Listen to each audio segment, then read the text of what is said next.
Bapak Ibu, saudara-saudara yang dikasihi Tuhan, malam hari ini saya akan mengajak saudara membaca di satu bagian firman Tuhan dalam Roma pasal 5.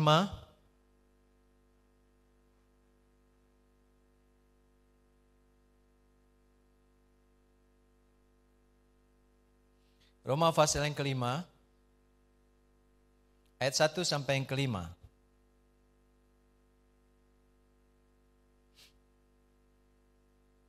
Baik, saya akan baca buat kita semua, saudara mengikuti pembacaan ini malam hari ini. Sebab itu kita yang dibenarkan karena iman, kita hidup dalam damai sejahtera dengan Allah oleh karena Tuhan kita Yesus Kristus. Oleh Dia kita juga beroleh jalan masuk oleh iman kepada kasih karunia ini. Di dalam kasih karunia ini kita berdiri dan kita bermegah dalam pengharapan akan menerima kemuliaan Allah. Dan bukan hanya itu saja, kita malah bermegah juga dalam kesengsaraan kita. Karena kita tahu bahwa kesengsaraan itu menimbulkan ketekunan, dan ketekunan menimbulkan tahan uji, dan tahan uji menimbulkan pengharapan. Dan pengharapan tidak mengecewakan karena kasih Allah telah dicurahkan di dalam hati kita oleh Roh Kudus yang telah dikaruniakan kepada kita. Amin. Kita akan berdoa buat firman Tuhan. Bapa, kami berterima kasih buat malam hari ini. Kami telah membaca sebagian dari kebenaran firman-Mu. Berdoa biarlah Roh Kudus akan mencerahkan pikiran kami. Kami yang ada di dalam rumah doa dan penyembahan ini dan juga saudara-saudara kami yang ada di rumah mereka masing-masing. Bersama dengan keluarga mereka. Biarlah Roh Kudus benar-benar membuka pikiran kami, hati kami kepada kebenaran firman Tuhan. Agar kami dimampukan untuk memahami, mengerti. Lebih dari itu kami dapat melakukannya dan itu akan menghasilkan buah di dalam setiap hidup kami. Hidup yang berbuah, hidup yang menyenangkan hati Tuhan. Kiranya Roh Kudus menolong memfokuskan setiap pikiran kami hanya kepada firman Tuhan. Semua konsentrasi kami hanya kepada firman Tuhan dan ibadah ini. Kami berikan yang terbaik untuk hormat kemuliaan nama Bapa di surga. Kau menolong juga hamba-Mu yang lemah, yang terbatas, penuh dengan kekurangan. Biarlah oleh pengurapan Roh Kudus dimampukan untuk menyampaikan apa-apa saja yang perlu disampaikan malam hari ini. Tepat kepada keperluan setiap jemaat-Mu, keperluan setiap kami untuk bertumbuh dalam iman dan pengenalan kami akan Kristus.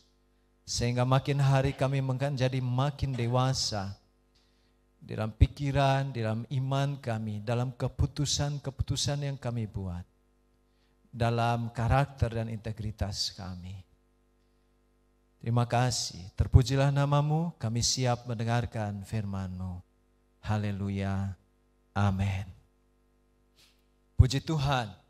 Bapak Ibu, saudara-saudara yang dikasihi Tuhan, malam hari ini saya akan bicara dari tema menguji daya tahan. Menguji daya tahan.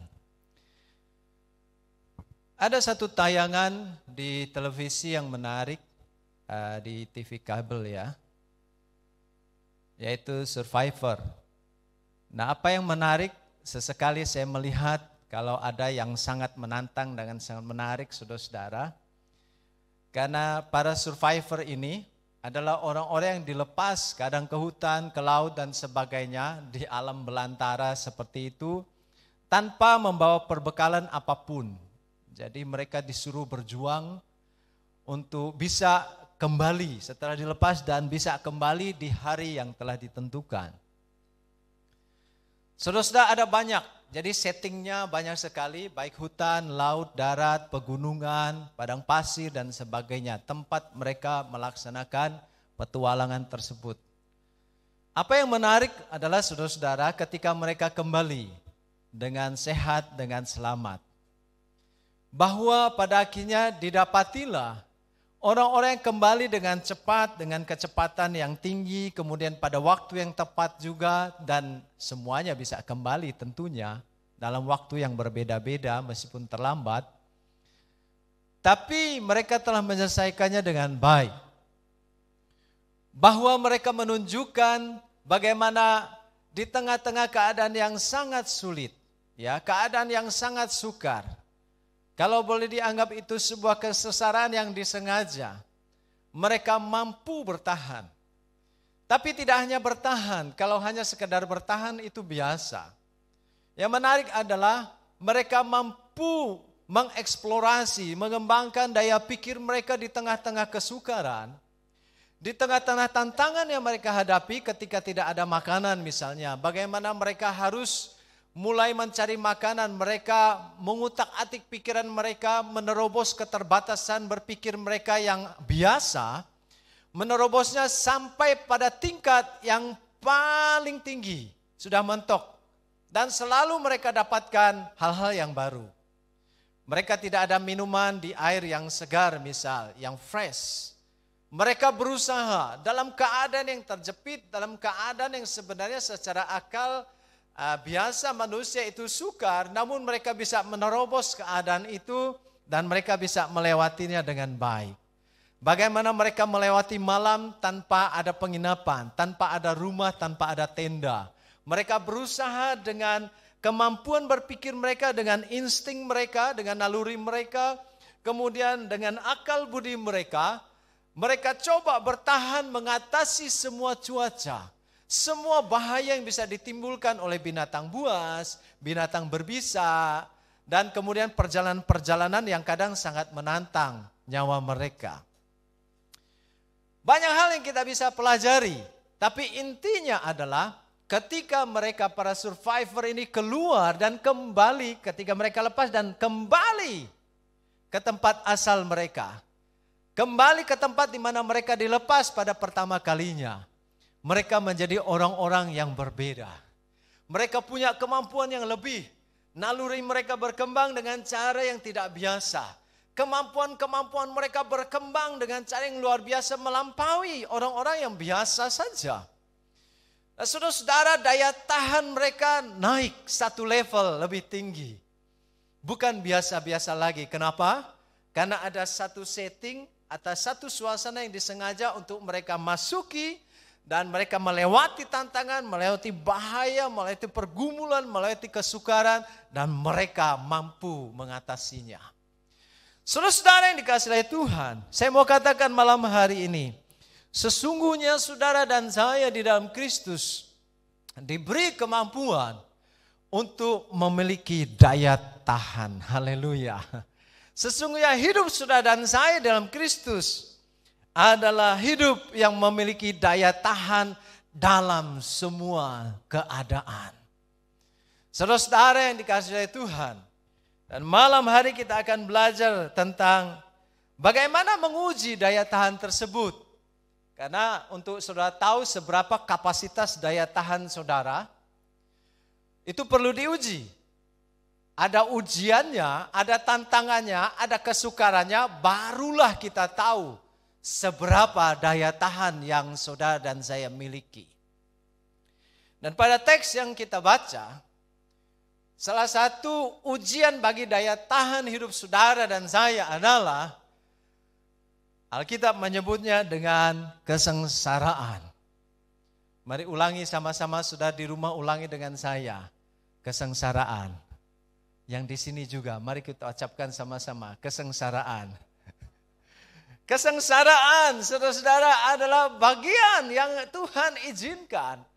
Yang juga alamiah sebenarnya, yang bisa terjadi dalam hidup saudara dan saya, untuk menguji daya tahan hidup saudara di dalam Kristus. Saudara-saudara yang dikasihi Tuhan, merujuk pada kata yang dipergunakan, kesengsaraan yang dimaksud adalah, saudara bisa lihat di slide ya, nanti ditampilkan. Kesengsaraan itu bisa saja dalam bentuk kebiasaan, watak maupun karakter seseorang yang berbeda denganmu, yang berbeda dengan saudara, dan saat ini sedang diperhadapkan pada saudara.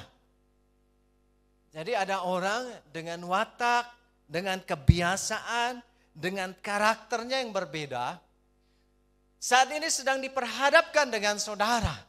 Berbeda sekali. Dan mungkin itu adalah bagian yang disebut dengan kesengsaraan itu tadi. Jadi kesengsaraan tidak melulu dalam situasi perang, saudara-saudara. Kesengsaraan tidak melulu dalam kondisi kelaparan dan kekurangan, tidak. Rupa-rupanya kata yang dipakai merujuk pada keadaan di mana saudara sedang menghadapi orang, seseorang yang ada di depan saudara, mungkin ada di keseharian saudara, ada dalam dunia pekerjaan saudara, ada di sekeliling saudara, mungkin ada bersama saudara di rumah saudara, berbeda kebiasaan, berbeda wataknya, berbeda karakternya. Dan firman Tuhan katakan, hal yang berbeda itu ketika sudah diperhadapkan dengan karakter, sifat, kebiasaan, watak yang berbeda, sesungguhnya saudara sedang digosok. Saudara dan saya sedang diasah, ya. Digosok, ya, bagian-bagian yang kasar dari bagian hidup kita bisa diperhalus, saudara-saudara. Kadang entah disadari atau tidak. Ketika saudara mungkin menjumpai ada orang beda karakter, beda watak, beda sifat, beda kebiasaan dengan saudara, lalu kadang kita merasa, wah orang itu kok sifatnya buruk sekali. Mungkin bukan sifatnya buruk, saudara-saudara, bukan karakternya buruk. Justru Tuhan izinkan itu terjadi, menjadi bagian untuk menggosok bagian yang kasar dari karakter kita, dari kebiasaan kita, dari sifat-sifat saudara dan saya yang masih perlu dihaluskan. Jadi Tuhan kirim orang-orang tuh di sekeliling saudara supaya digosok hidup kita menjadi halus. Haleluya, haleluya. Bahkan dalam rumah kadang kita jumpa dengan suami istri mungkin. Kalau yang sudah lama menikah, puji Tuhan, biasa sudah lebih bisa menyesuaikan diri. Tapi kalau orang baru menikah, biasanya 3 bulan, setengah tahun, 1 tahun, perbedaan itu mencolok dalam berbagai hal. Dan gosokan itu, gesekan kuat terjadinya. Jangan dianggap itu terlalu sukar, saudara-saudara.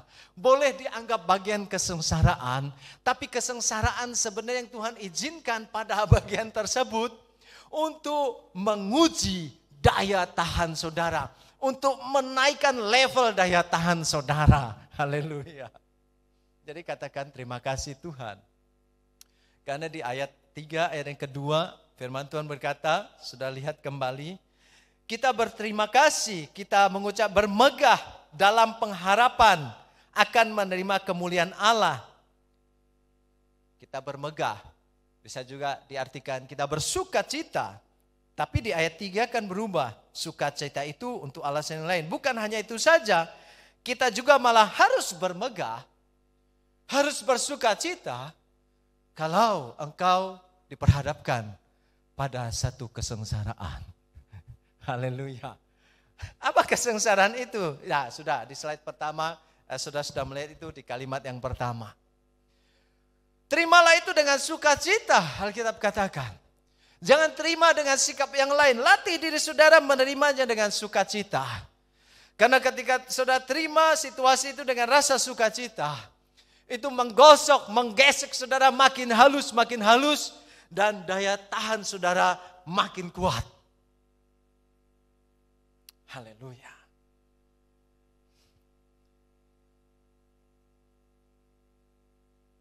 Saudara lihat lanjutan di dalam slide. Bisa saja kesengsaraan itu dalam bentuk situasi tertentu yang harus saudara pilih.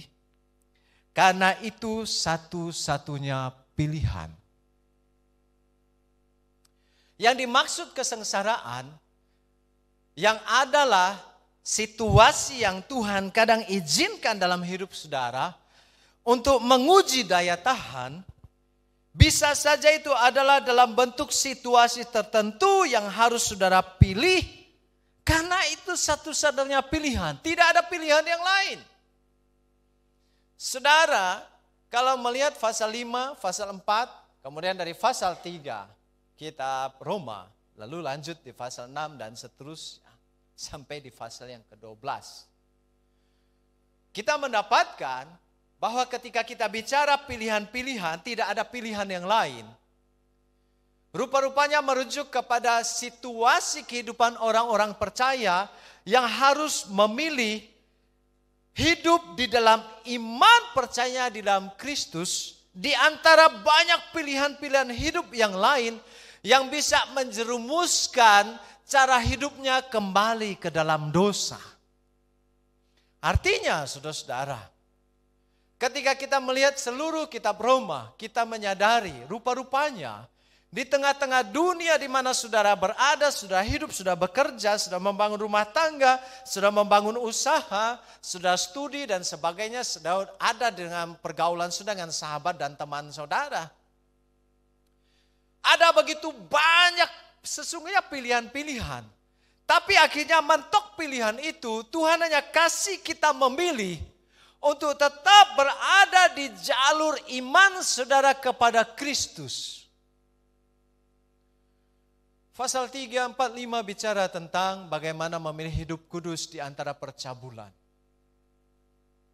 Sampai di pasal ke-12 kitab Roma kemudian bicara bagaimana mempersembahkan hidup yang kudus tak bercacat celah di hadapan Tuhan. Saudara sudah pernah melihat kupu-kupu? Kupu-kupu itu indah dan bagus sekali, bukan?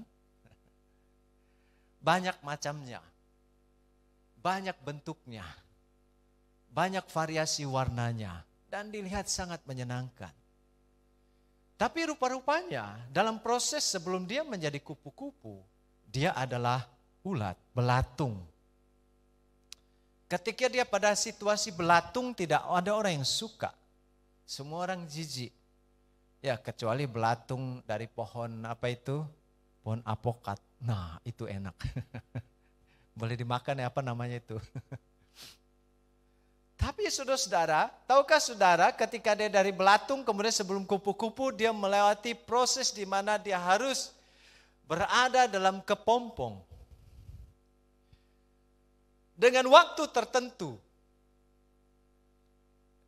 Dan proses dari dia akan menjadi kupu-kupu, dari ulat menjadi kupu-kupu, melewati proses dalam kepompong, itu tidak ada ruang yang lain ya kepompong itu.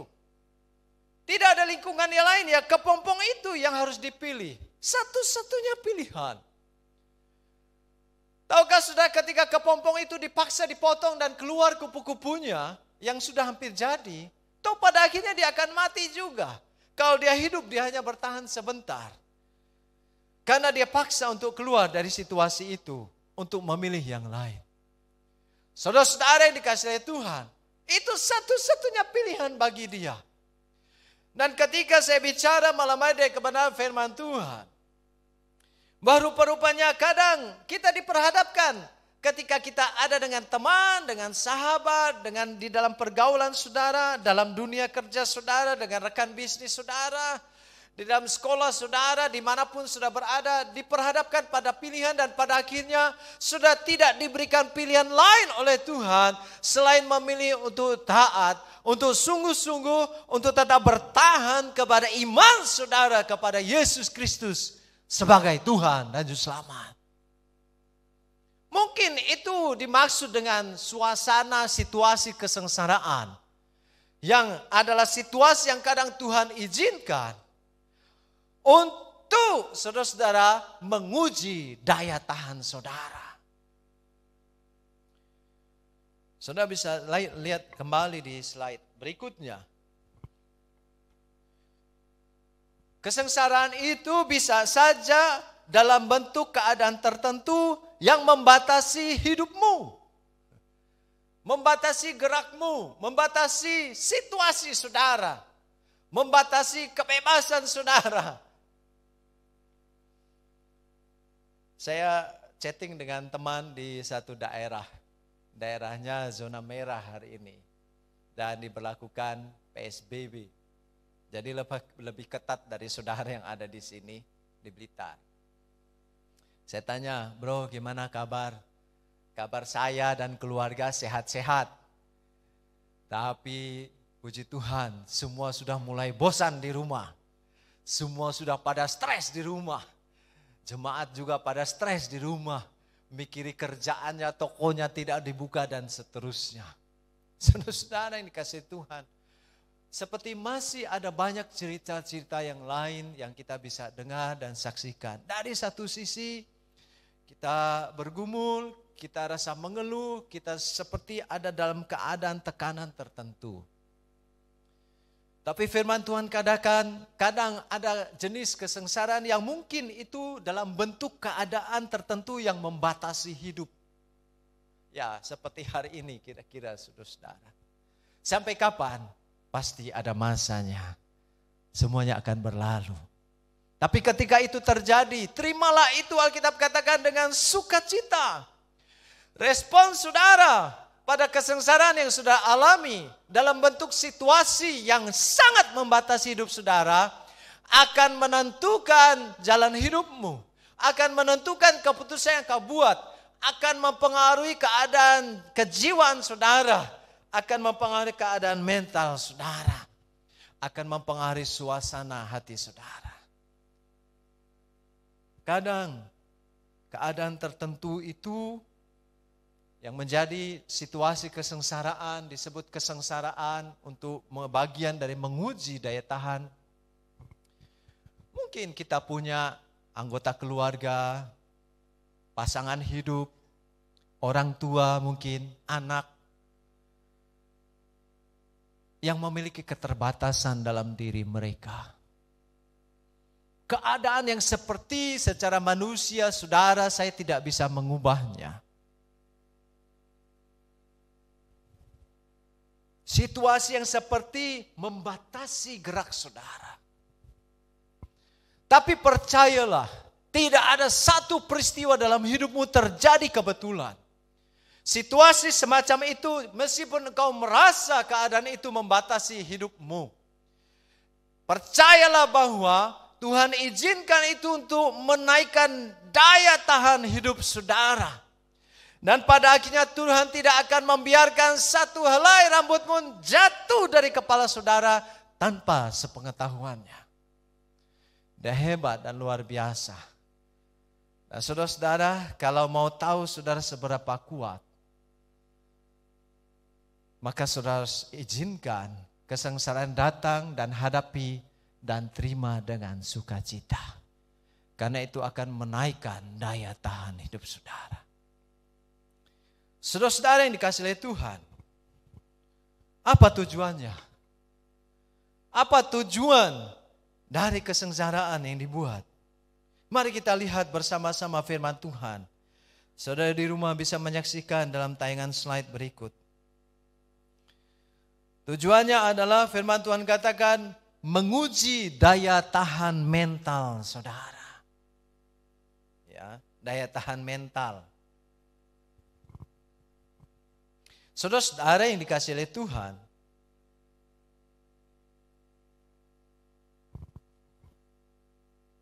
kalau kita melihat di dalam Amsal 22 ayat 3, kemudian 27 ayat 12, nanti di slide boleh ditampilkan juga. Di sini saya akan bacakan satu bagian firman Tuhan. Kalau orang bijak melihat malapetaka, bersembunyilah ia. Tetapi orang yang tak berpengalaman berjalan terus lalu kena celaka. Pasal 27 ayat 12 berbunyi demikian. Kalau orang bijak melihat malapetaka, bersembunyilah ia. Tetapi orang yang tak berpengalaman berjalan terus lalu kena celaka. Nah, saudara-saudara yang dikasihi oleh Tuhan, kalau sudah perhatikan perbandingannya di antara ayat Amsal yang kita baca di kitab Amsal, ya, kitab syair indah, dia dibuat dalam bentuk syair yang indah, ya. Ada 2 ayat yang saya sudah baca. Mari kita melihat urut-urutan yang diberikan juga di dalam pasal 5. Tentang manfaat dari apa tujuan dari kesengsaraan yang kadang Tuhan izinkan untuk menaikkan daya tahan hidup saudara. Yang pertama adalah daya tahan mental. Urut-urutannya begini. Di ayat 2, oleh Dia kita juga beroleh jalan masuk oleh iman kepada kasih karunia ini. Di dalam kasih karunia kita berdiri dan kita bermegah dalam pengharapan akan menerima kemuliaan Allah. Dan bukan hanya itu saja, kita malah bermegah juga dalam kesengsaraan. Itu urutan yang pertama. Dalam kesengsaraan kita, karena kita tahu bahwa kesengsaraan itu menimbulkan ketekunan. Dan ketekunan menimbulkan tahan uji. Nah, di sini ini yang sedang kita pelajari malam ini. Dan tahan uji menimbulkan pengharapan. Pengharapan itu takkan pernah mengecewakan saudara. Saudara-saudara yang dikasihi oleh Tuhan, menguji daya tahan mentalmu. Mental bicara tentang kemampuan berpikir saudara. Kemampuan sudah memecahkan masalah di tengah-tengah situasi yang sukar. 3 situasi saya sudah gambarkan berkaitan dengan kata kesengsaraan itu tadi. Bagaimana engkau mampu memecahkan situasi itu di tengah-tengah keadaan itu.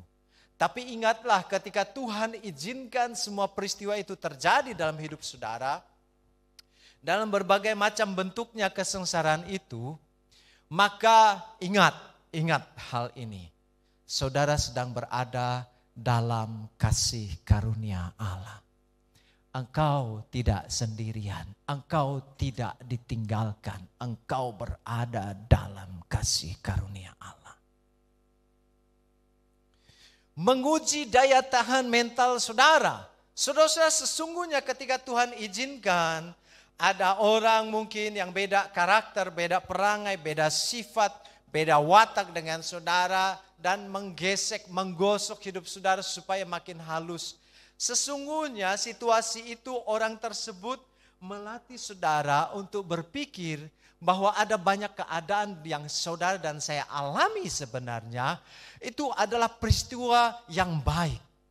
Ya, peristiwa yang berguna bagi saudara dan saya. Ketika Tuhan sebenarnya izinkan bentuk kesengsaraan itu dalam rupa di mana itu adalah keadaan yang membatasi hidupmu, membatasi gerakmu. Saya sudah contohkan dalam berbagai hal. Entahkah keluarga yang mengalami keterbatasan orang tua, anak dan sebagainya. Atau situasi dalam hidup saudara yang membuat engkau terbatas seperti hari ini. Maka sesungguhnya itu membawa pikiran saudara untuk dilatih mencari jalan keluar oleh Tuhan, supaya pikiran saudara menjadi tajam dan berkembang, saudara-saudara. Dan oleh karena itu di tengah situasi itu, firman Tuhan katakan, kita harus belajar dari apa yang disampaikan oleh kitab Amsal. Engkau harus ketika melihat situasi yang disebut kesengsaraan datang atas hidupmu, maka pilihanmu di antara menjadi orang bijak dan orang bodoh, engkau harus memilih menjadi orang bijak. Haleluya. Karena ada pilihan kedua. Pilihan kedua adalah menjadi orang bodoh. Pilihan kedua tidak menaikkan daya tahan hidup. Pilihan pertamalah yang membuat saudara bijak. Hidup bijaksana. Haleluya. Hidup bijak itu dalam bahasa sehari-hari, jadi kita belajar dari pengalaman hidup, kita pelajari apa yang baik kita lakukan. Apa yang tidak baik kita tinggalkan, apa yang tidak berguna kita tidak ulangi lagi dan seterusnya. Itu hal-hal yang sederhana yang Tuhan ajarkan bagi kita. Dan saudara-saudara yang dikasihi oleh Tuhan, sesungguhnya peristiwa-peristiwa yang disebut dalam kata kesengsaraan itu tadi, saya sudah gambarkan dalam 3 keadaan, 3 situasi yang mungkin sangat membatasi, bisa saja membuat saudara tertekan, stres, bergumul dan sebagainya. Atau berjumpa dengan orang-orang yang beda sifat, beda karakter, beda perangai dengan saudara. maka mulai berpikir secara jernih dan katakan, aku harus jadi orang bijak. Haleluya. Saudara boleh ulangi kalimat ini bersama-sama yang di rumah dan di sini di ruangan ini. Aku harus memilih jadi orang bijak. Haleluya. Amin. Jadi orang bijak. Saudara-saudara yang dikasihi oleh Tuhan, puji Tuhan, haleluya, haleluya. Mari kita lihat di tayangan slide saya berikut. Boleh buka slide saya, saudara di rumah bisa lihat slide yang saya tunjukkan. Wah, di sini tidak lihat ya, yang saudara yang hadir di ruangan ini, saudara tidak bisa melihat slide yang saya tunjukkan. Ada gambar, beberapa gambar di sana. Saudara-saudara sudah lihat yang pertama adalah emas 24 karat ya, gold. Emas 24 karat itu jarang dipakai untuk perhiasan. Kenapa? Karena dia sangat keras. Jadi tingkat kepadatannya itu melampaui tingkat emas di karat yang lain. Kan kita tahu ada 24 karat, 22 karat, 18 karat, atau ada emas yang 75%, 80%. Nah ini disebut dengan yang 24 karat atau 999,99% kadarnya. Sangat murni, saudara-saudara. Saudara tahu bahwa untuk menghasilkan emas ini tidak lewat proses yang biasa. Prosesnya sedikit beda. Kalau emas yang karatnya rendah bisa dicampur dengan bahan yang lain. Atau disebut nanti kadar emas yang rendah itu emas imitasi. Di luarnya emas, di dalamnya bukan. Karena bisa dibuat percampuran begitu. Dilelehkan dengan suhu panas yang tidak terlalu tinggi. Cukup melelehkan dan membentuk emas itu dan bercampur dengan bahan logam lainnya. Ya dipakai untuk cincin, kalung, gelang dan sebagainya, anting ya untuk perhiasan lah, untuk dilihat biar tampilannya bagus begitu. Kalau dijual bagaimana? Ya dengan harga yang seperti itu juga, dengan harga emas yang karatnya rendah sesuai dengan karat atau persentasi kepadatan emasnya. Emas yang 24 karat, tahukah saudara, dia tidak pernah dipakai, sangat jarang, langka dipakai untuk perhiasan. Dia dipakai untuk satu peralatan elektronik, ya. Nanti sudah lihat di tayangan slide saya ada, ya. Dan yang kedua adalah peralatan medis. Ada satu peralatan medis yang dipergunakan untuk orang-orang yang bermasalah dengan pendengaran. Dan untuk membuka rongga pendengaran orang yang bermasalah dengan pendengarannya, maka alat yang dibuat untuk melakukan itu salah satu bahan terpentingnya adalah emas. Tapi bukan emas 18 karat, bukan emas 22 karat, tapi emas yang harus 24 karat. Dan alat itu ditanam di dalam alat tersebut. Dan rangkaiannya dari emas 24 karat ini, dan alat yang dipasang dalam telinga itu disebut dengan, saya sebut susah namanya. Nah, saudara lihat di slide ya, tympanostomy. Apa itu? Ya nanti saudara cari di Google ya. Saya hanya sebutkan tympanostomy.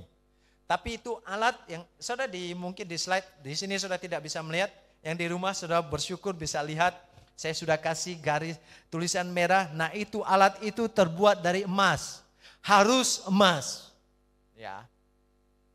Untuk menolong orang yang terganggu dengan pendengarannya, membuka supaya telinganya terbuka dan dia bisa mendengar dengan lebih baik. Dibutuhkan emas 24 karat. Yang berikut adalah alat elektronik yang sudah pakai. Ya. HP-HP saudara yang canggih-canggih gitu ya. Bahkan dari yang dulu hanya bisa telepon dan terima SMS, kabar saja. Ada banyak peralatan di dalamnya, perlengkapan di dalamnya, rangkaian di dalamnya.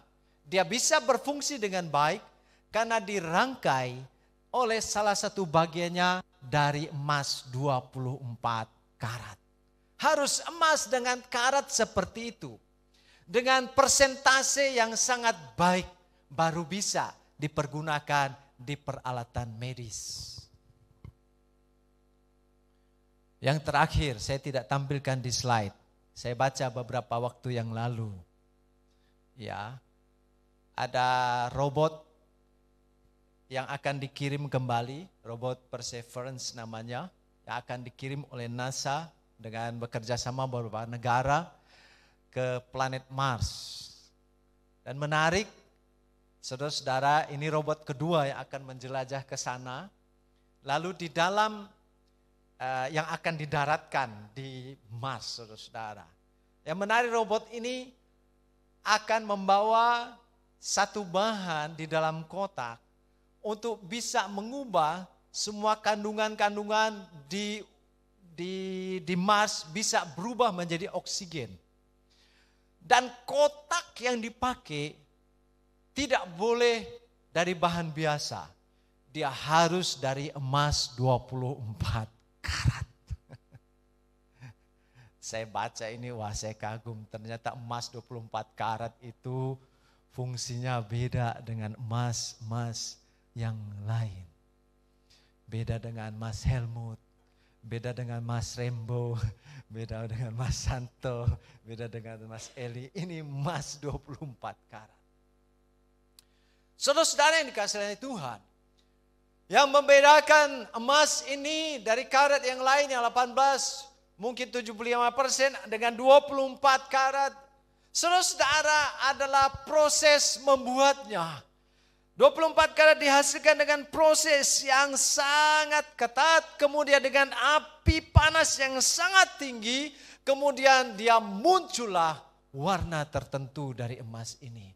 Dan rupanya emas-emas yang seperti ini dipakai juga untuk hal-hal yang hebat, hal-hal yang luar biasa, yang tidak bisa dipakai emas yang lain, karat yang rendah. Nah, saudara-saudara yang dikasihi Tuhan, apa yang ingin saya sampaikan malam hari ini? Ketika ada kesengsaraan yang Tuhan izinkan terjadi pada beberapa situasi yang saya sudah jelaskan tadi, maka malam hari ini ingatlah, itu kadang situasi yang Tuhan izinkan untuk menaikkan daya tahan hidup saudara dan saya. Jadi saran firman Tuhan bagi kita, terimalah itu, alamilah dengan sukacita. Sukacita adalah respon yang tepat, respon yang baik untuk menerima keadaan tersebut. Dan daya tahan hidupmu akan semakin naik. Yang berikut tujuannya adalah menguji daya tahan rohani. Haleluya, haleluya. Kita baca dalam pasal yang kelima ayat ketiga sekali lagi.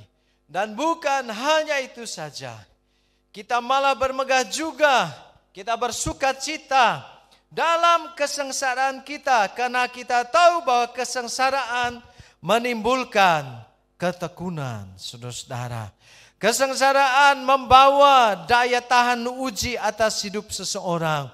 Kesengsaraan itu akan menguji, menaikkan daya tahan rohani saudara. Saudara yang dikasihi Tuhan, hidup saudara saya dalam Kristus, hidup yang telah ditebus. Engkau disebut juga sebagai manusia Allah. Manusia rohani. Bukan hanya manusia jasmani, tapi engkau adalah manusia rohani. Kalau rohanimu kuat, kerohanianmu kuat, saya yakin engkau bisa mengatasi banyak kesulitan-kesulitan jasmani dalam hidup saudara. Saudara-saudara yang dikasihi Tuhan, terimalah bagian dari kesengsaraan itu untuk menaikkan daya tahan kerohanian saudara. Di dalam Amsal, saya suka membaca kitab Amsal pasal 30 ayat 25. Saudara baca di slide saya sudah tampilkan. Ada 4 binatang yang terkecil di bumi. Sebenarnya ada 4 yang didaftarkan di sana. Saya hanya baca satu saja. Satu saja ya saya baca. Ada 4 binatang yang terkecil di bumi. Tetapi yang sangat cekatan, semut. Saya mau kasih contoh satu saja, semut. Bangsa yang tidak kuat, tetapi yang menyediakan makanannya di musim panas. Haleluya. Semut. Sebesar apa sih yang paling besar semut, saudara-saudara? Sudah pernah dapatkan di rumah? Sebesar apa yang paling besar semut yang ada di rumahmu?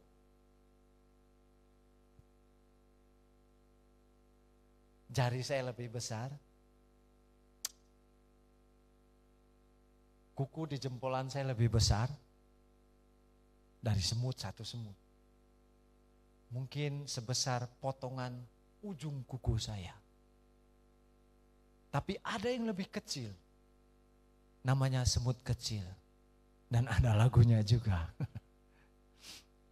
Tapi tahukah saudara? Di sini saudara tidak bisa melihat gambarnya. Saya sudah ada di slide, saudara bersyukur yang di rumah. Ya, mungkin minggu depan di sini juga ditayangkan slide-nya. Biar sama-sama senang melihat semut. Ya. Itu saya tunjukkan penggalian arkeologi menemukan, bukan arkeologi sih, penggalian terbaru di dalam tanah sarang semut. Ya, sarang semut itu luasnya segede bangunan yang sangat besar, saudara-saudara. Rumah semut. Semut sebesar apa? Ya, seujung potongan ujung kuku saya. Kecil. Saya belum pernah menemukan semut sebesar kelingking. Apakah ada di antara saudara pernah melihat itu? Mungkin di film kartun ada. Di dunia nyata maksud saya. Tapi Alkitab mengajarkan kepada saudara dan saya tentang daya tahan rohani. Kesengsaraan itu mengajarkan saudara menguji daya tahan rohani saudara. Dan saudara mau tahu seperti apa daya tahan itu yang menghasilkan ketekunan.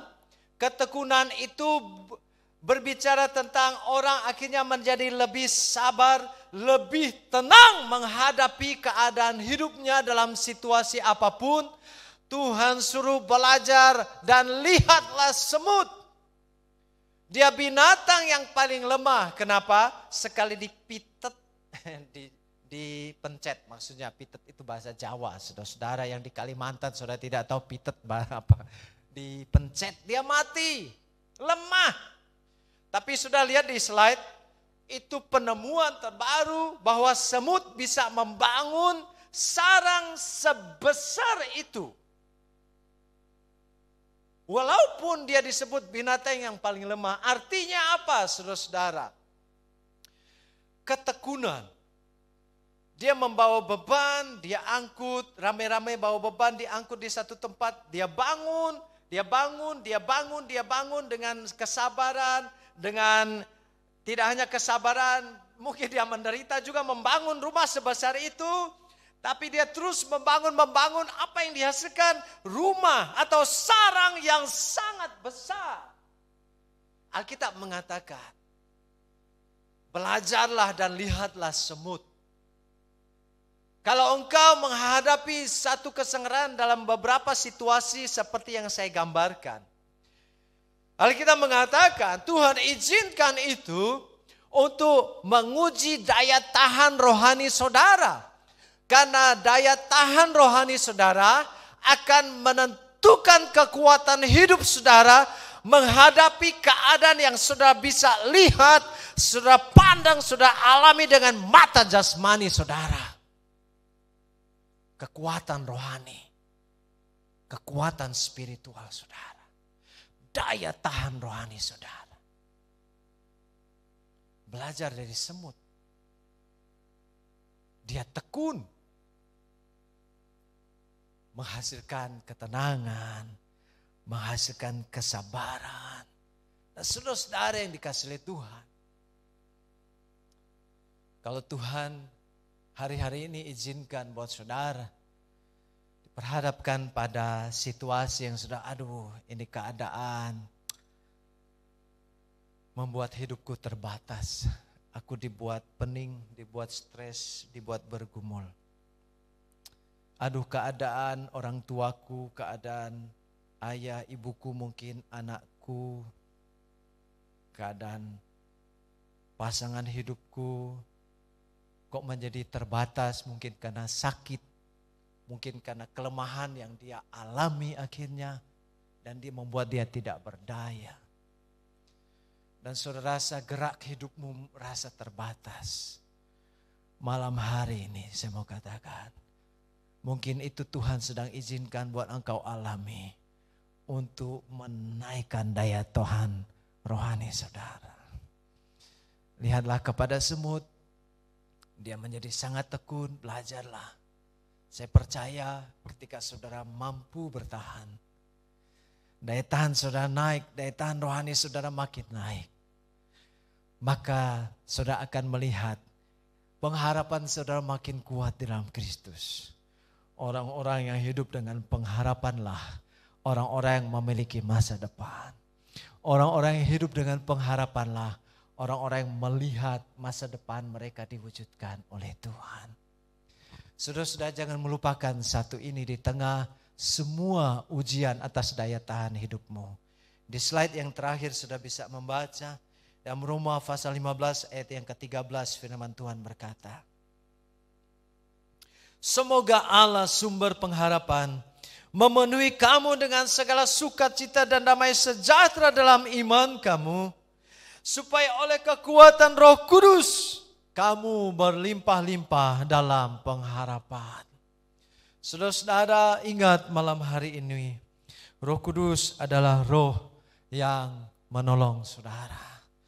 Dia roh yang menyertai saudara. Dia roh yang tidak meninggalkan saudara. Dia roh yang membela saudara. Di tengah-tengah sedikit pilihan yang saudara punya, maka dia ada untuk menolong saudara, meyakinkan saudara bahwa ada pilihan terbaik, pilihan yang berdasarkan kehendak Tuhan yang harus engkau buat malam hari ini. Saudara-saudara, Roh Kudus akan memampukan saudara melewati berbagai macam ujian kesengsaraan yang akan menaikkan daya tahan hidup saudara, menaikkan daya tahan mental saudara, menaikkan daya tahan rohani saudara. Oleh karena itu terima dengan sukacita, karena itu akan membawa engkau pada ketekunan, kesabaran, menjadi orang-orang yang hidup dalam pengharapan yang kuat. Karena Roh Kudus bersama dengan saudara membangkitkan kemampuan baru buat saudara, hikmat yang baru, kecerdasan yang baru, kebijaksanaan yang baru setiap hari, setiap saat bagi saudara. Mari kita akan tundukkan kepala, kita berdoa bersama-sama. Haleluya, haleluya.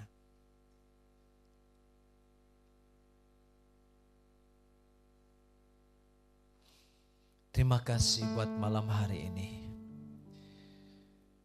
Bapak Ibu saudara-saudara yang ada di ruangan ini, di rumah doa dan penyembahan kita di sini. Bapak Ibu saudara-saudara yang ada bersama dengan keluarga di rumah saudara masing-masing.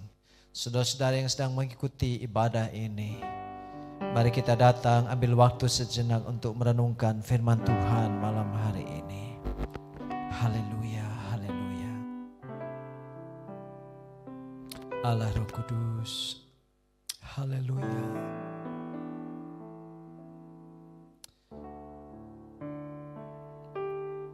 Amin. Kami tinggikan Engkau malam ini. Ya Allah Roh Kudus, haleluya. Haleluya. Sementara kami di hadirat-Mu malam ini. Haleluya. Bapak Ibu saudara-saudara dimanapun saudara sedang berada malam ini. Jika engkau sedang diperhadapkan pada satu situasi yang mungkin engkau menyebut itu kesengsaraan seperti yang telah digambarkan oleh firman Tuhan itu tadi.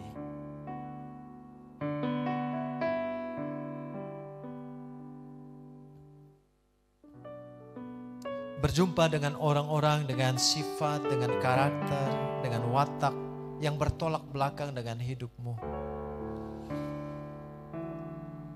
Yang kau rasa itu menjadi sulit, sukar bagimu.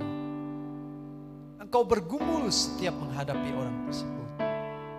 Malam hari ini, ingat firman Tuhan kata, terima itu dengan sukacita. Itu adalah bagian di mana akan mengasah, menghaluskan bagian-bagian yang kasar dalam hidup saudara dan saya.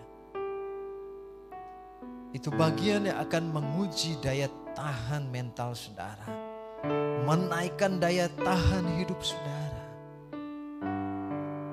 Mungkin ada di antara saudara, kau diperhadapkan pada situasi malam ini. Engkau diperhadapkan pada pilihan, tidak ada pilihan lain, hanya itu satu-satunya pilihan yang harus engkau ambil.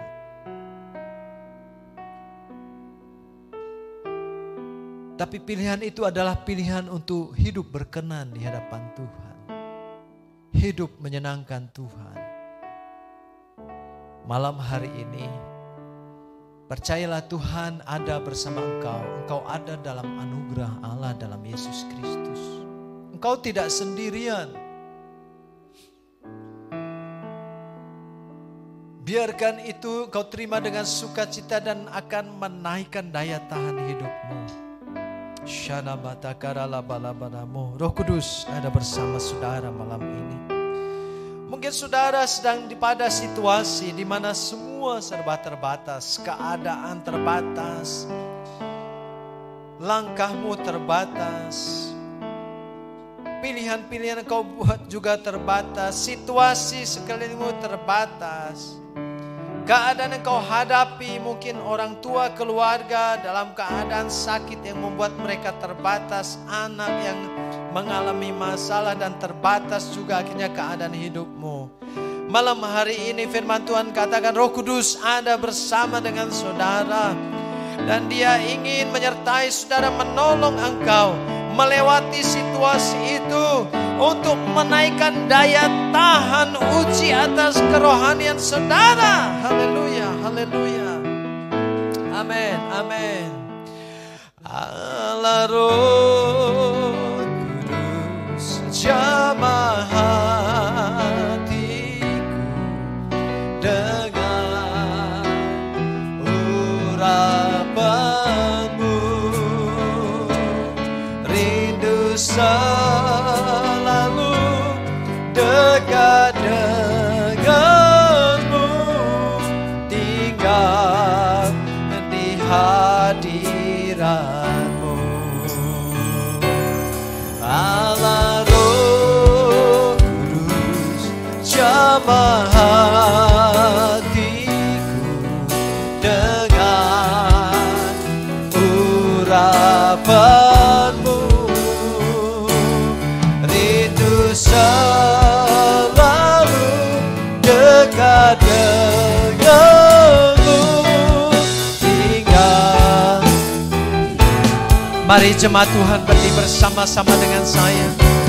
Allah Roh Kudus jamah hatiku dengan urapanmu,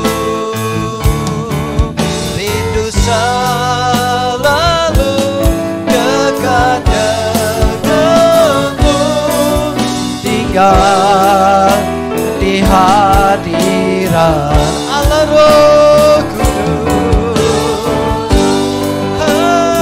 Haleluya, Roh Kudus. Amin, haleluya. Terima kasih Roh Kudus, haleluya. Tinggal di hadiratmu,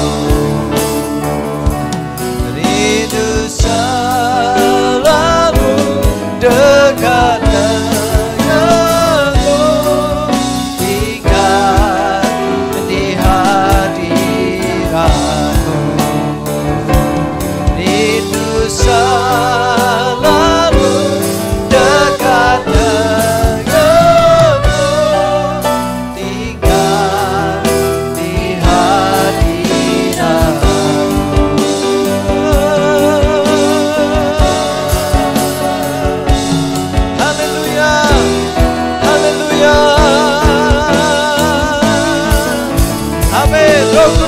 Tolong setiap kami malam ini. Kami perlu Engkau. Haleluya. Kuatkan kami, teguhkan kami malam hari ini.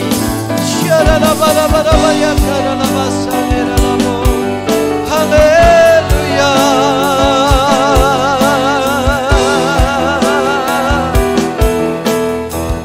Terima kasih Roh Kudus, terima kasih. Jamah kami.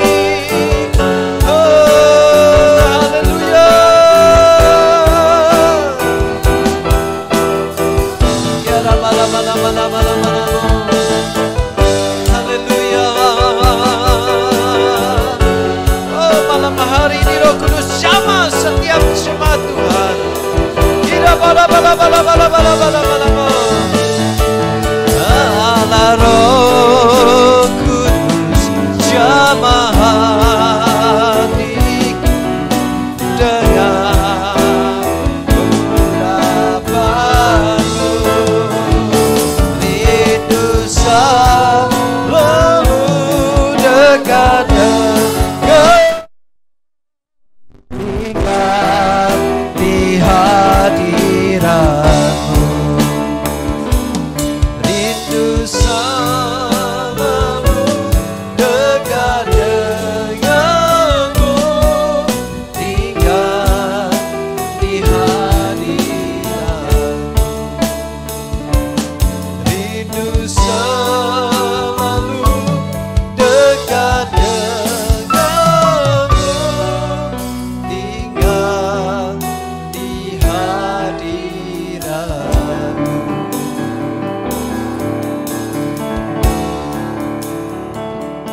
Kami percaya malam ini Roh Kudus, Roh Allah yang hidup, Engkau bekerja ke atas setiap kami, ke atas setiap jemaat-Mu dimanapun mereka sedang berada, yang mengikuti ibadah ini bersama-sama, yang telah mendengarkan firman Tuhan malam ini. Oh, kuatkan mereka, dampingi mereka. Engkau penolong kami, Engkau pembela kami. Engkau tahu keluh kesah kami ketika mungkin sedang diperhadapkan pada situasi kesengsaraan. Jemaat-Mu ada di situasi-situasi yang membuat mereka sangat terbatas, membuat pilihan-pilihan hidup mereka sangat sedikit. Atau mungkin mereka diperhadapkan dengan orang-orang dengan sifat yang bertolak belakang, yang kadang akan membuat mereka marah, rasa dongkol, rasa jengkel. Tapi malam hari ini Roh Kudus, Engkau penolong bagi setiap kami. Engkau menguatkan kami, Engkau mengurapi kami malam hari ini, agar kami mampu melewati setiap ujian daya tahan ini atas mental kami, atas kerohanian kami. Dan kami naik daya tahan hidup kami pada level yang baru, pada tingkat yang baru. Kami siap menerima yang terbaik dari Tuhan. Kami siap menghadapi hari di depan kami dengan cara hidup yang baru, dengan daya tahan hidup yang baru, yang segar, yang kami alami bersama dengan Roh Kudus. Terima kasih. Berkati setiap jemaat-Mu malam ini, keluarga-keluarga dipelihara oleh Tuhan. Berikan damai, sukacita, kebahagiaan menjadi bagian hidup mereka setiap hari. Dan aku berdoa malam ini, berkati yang akan bekerja kembali besok. Berkati apa yang mereka kerjakan, buat itu berhasil. Buat mereka bergantung sepenuhnya kepada Tuhan, menyerahkan secara total semua yang mereka kerjakan, dan percayakan lebih banyak kepada mereka. Ketika mereka dipercaya lebih banyak, buat hati mereka semakin dermawan, buat hati mereka semakin terpaut kepada Engkau dan semakin mengasihi Engkau. Terima kasih, memberkati semua korban persembahan, dari korban persepuluhan, korban persembahan misi, korban ucapan syukur yang dibawa oleh setiap sedang jemaat-Mu.